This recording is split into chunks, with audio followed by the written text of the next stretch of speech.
Dinámica del movimiento circular. Dinámica del movimiento circular. Sabemos que en un movimiento curvilíneo la aceleración tiene dos componentes.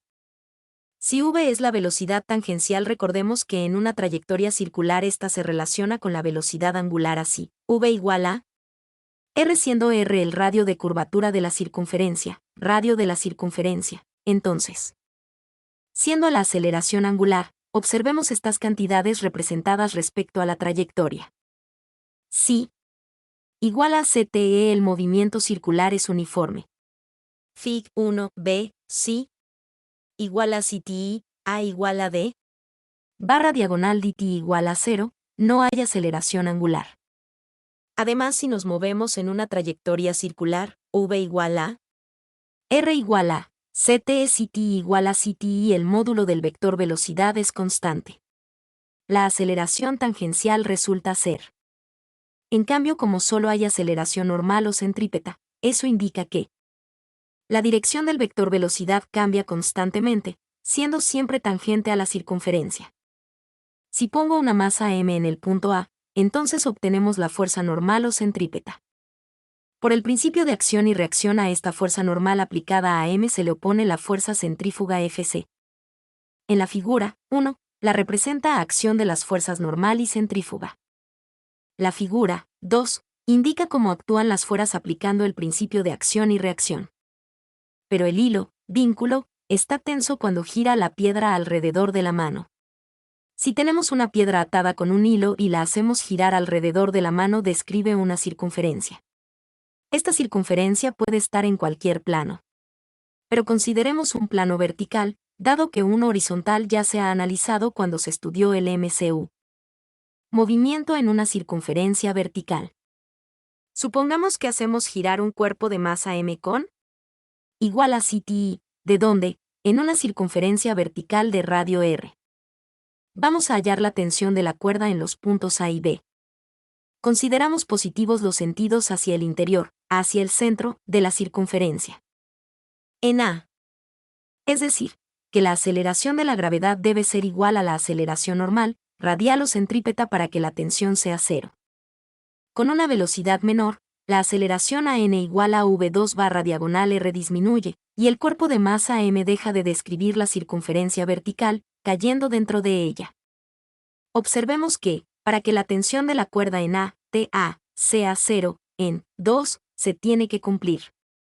En B. En el punto B la tensión, TB, debe ser tal que, ver Fig 5 página anterior. Soporte el peso de la esfera, cuerpo de masa m y peso P igual a mg, y proporcione la fuerza centrípeta o normal. Esta fuerza centrípeta es la que sigue haciendo girar la esfera. Calculemos la velocidad mínima en A y B, punto superior e inferior de la circunferencia vertical. Fig 6. Velocidad mínima en A. Si buscamos la velocidad mínima en A, tenemos que tener en cuenta que con una velocidad menor el cuerpo deja de describir la circunferencia y cae. Ello equivale a proponer que la tensión T igual a 0. Sí. Entonces, TB mayor que TA. Velocidad mínima en B. Para seguir describiendo la circunferencia, se emplea el principio de conservación de la energía mecánica, donde el plano de referencia cero de la energía potencial está en el punto B. EMB igual a EMA.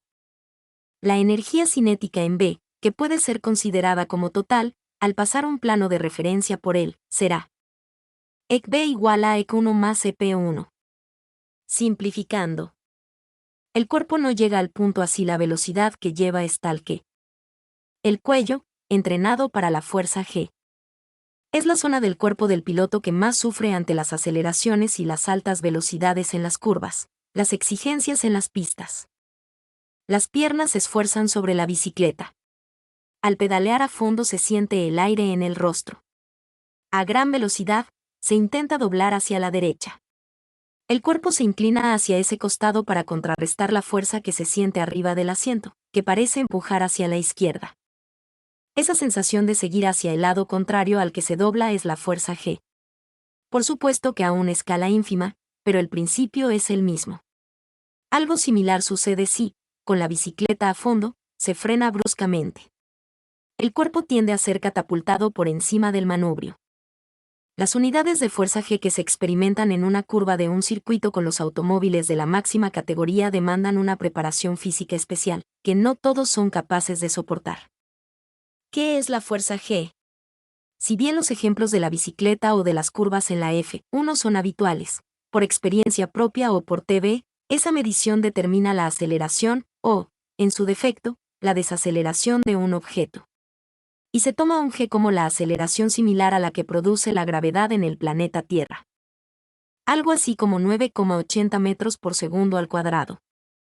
Las actuales transmisiones televisivas, además de reflejar las velocidades de cada máquina, también muestran, con un gráfico, la fuerza G que soporta el piloto. Si el F1 dobla hacia la izquierda, el punto marcará, con su deslizamiento hacia la derecha, la cantidad de G que exige al conductor. Y si hay un golpe frontal, el punto se lanzará hacia adelante, tal como se observa en el momento del impacto frontal de la Ferrari de Massa contra la protección de neumáticos en Hungría. Uno de los puntos más débiles de los pilotos es, sin duda, el cuello.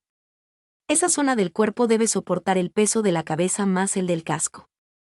Ese elemento de seguridad pesa, aproximadamente, 1.400 gramos, mientras que la Federación Internacional del Automóvil, FIA, prohíbe que el casco supere 1,8 kg. Y pese a la fragilidad, hasta hace 7 años, en la F1, el cuello era la zona con menor protección. El cuerpo está ajustado con el cinturón de seguridad y la cabeza, dentro del casco. Para el cuello, se desarrolló el sistema HANS, Head and Neck Support, o soporte para la cabeza y el cuello. Es una suerte de cinturón de seguridad que se ajusta al casco y así la cabeza no produce el denominado efecto látigo, que produce lesiones cervicales, que por lo general tiene derivaciones mortales. Es obligatorio en la F1 y en la Argentina. La primera categoría que lo usó también de forma imperativa fue el TC2000.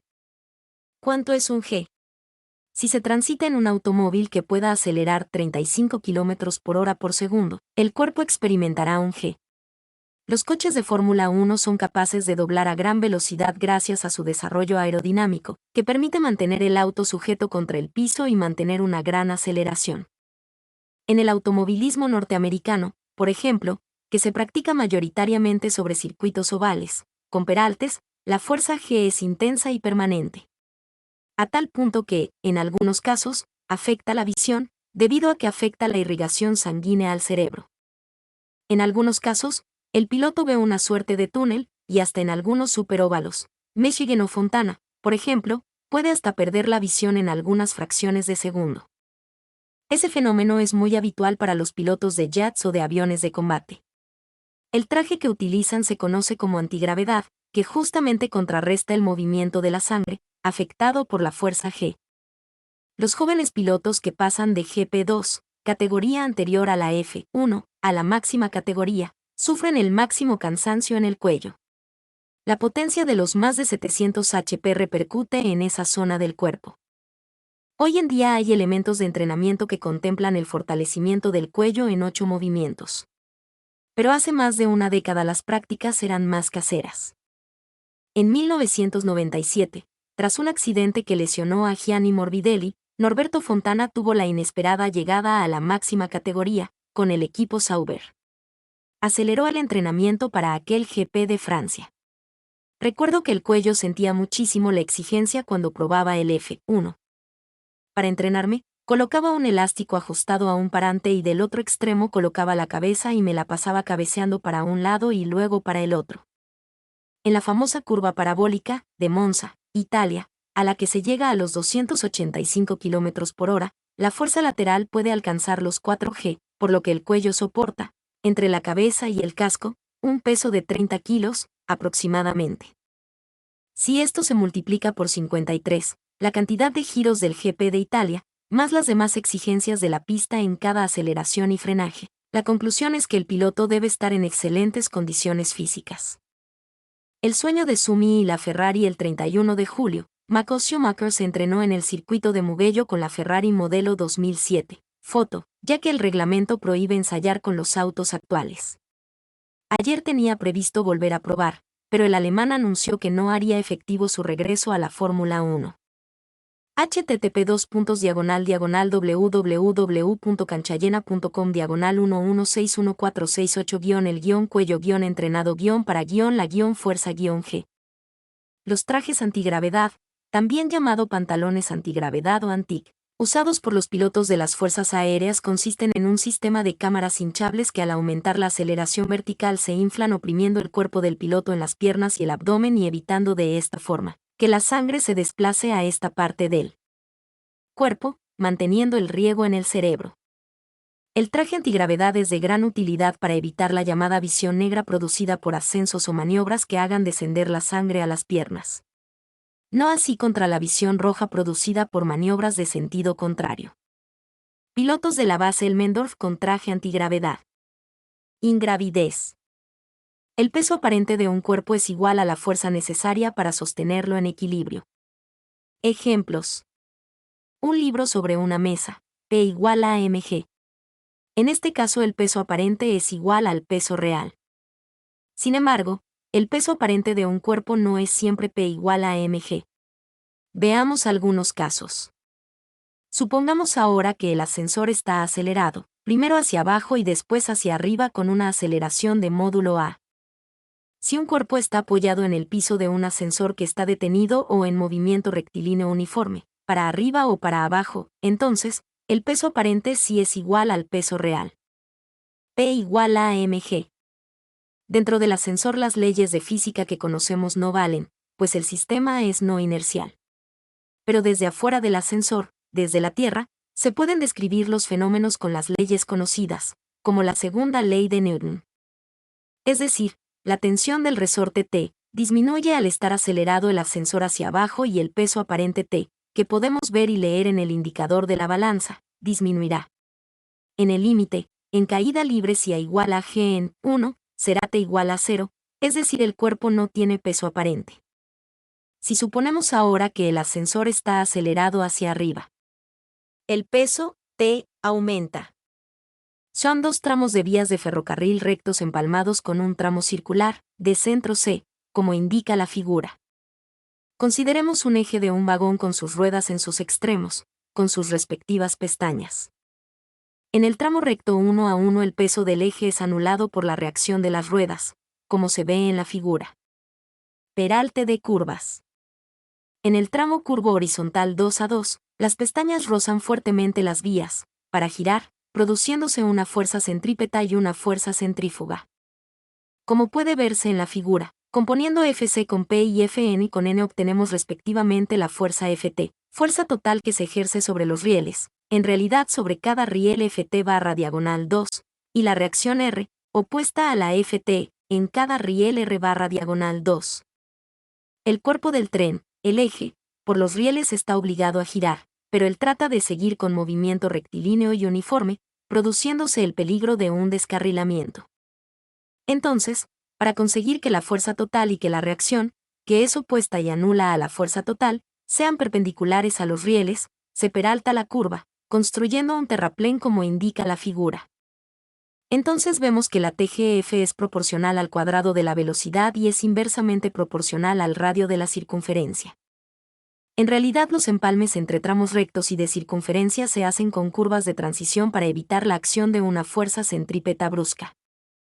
Trabajo y potencia en el movimiento circular. Suponiendo siempre la fuerza tangente a la circunferencia, F, o consideramos la componente tangencial, el trabajo elemental es dW igual a FdS. Pero, ¿ds igual a RD? Entonces, dW igual a FRD. Pero, FR es igual al momento de la fuerza F con respecto al centro O, MO. Entonces, integrando y suponiendo el mo constante. Si F no es tangente, dW igual a FTds.